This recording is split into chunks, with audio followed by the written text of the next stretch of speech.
Hi everyone, in this tutorial I'm going to go over methods for achieving accuracy in your drawings. The 5 methods that I'm going to go over are angling, triangulation, plumb lines, sight measuring, and measuring by proportion. But first, let's address the proper way of how to hold your pencil before we get into these methods. Start off by holding your pencil at arm's length and by closing one eye. Hold your pencil perfectly straight up and down. A common mistake is that students will point their pencil. Use your pinky finger as a brace to counter this. Now let's start with the first method, angling. Remember, no pointing, it's rude even if it's a still life. Pretend your pencil is a clock and turn it clockwise or counterclockwise to align with the angles you're seeing. If drawn correctly, the fork and spoon in my drawing will have the exact same angles, no exceptions. Triangulation. This is where you find triangles, particularly equilateral triangles, in what you're drawing from observation. Plumb lines. This is a really old method. It's when you take a string with a weight and let it hang. This idea is about using gravity to locate vertical lines. Of course, you have to wait for the string to stop swaying. A heavier weight will help stop the swaying faster. And anything can be used as a weight.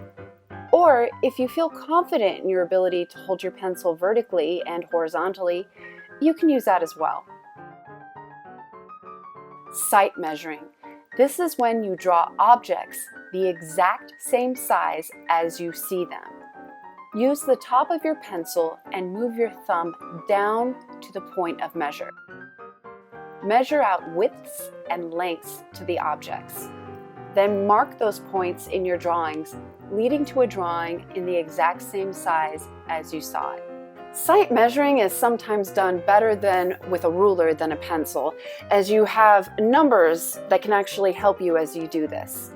Sight measuring is a great method for getting proportions right.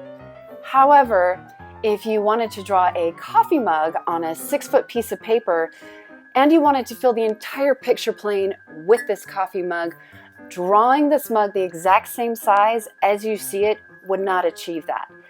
This is where measuring by proportion could help you.